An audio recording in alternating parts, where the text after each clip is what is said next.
A to Z, P's and Q's. A to Z of P's and Q's, written by Tracy Nelson Murrah of Frogstreet Press.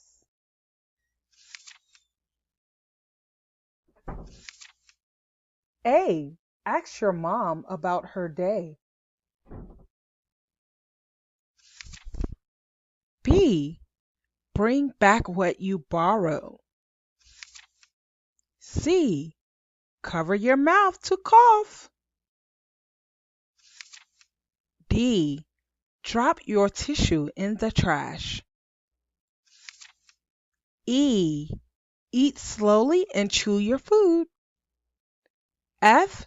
Fix it if you tear it. G. Greet your friends. H. Hold the snack for guests. I. Invite the new boy to play. J. Join the fun. K. Keep still while mom helps you. L.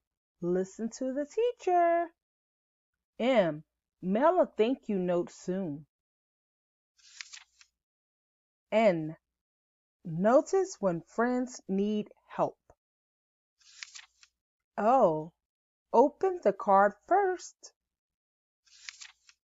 P. Pass the strawberries, please. Q. Quietly wait your turn. R. Right your wrongs. S. Say thank you for the treats. T. Tell the truth. U. Use your napkin. V. Visit your grandpa. W. Watch out for your little brother. X. Excuse yourself from the table. Y. Yawn behind your head. Z. Zap an email to a friend. The end.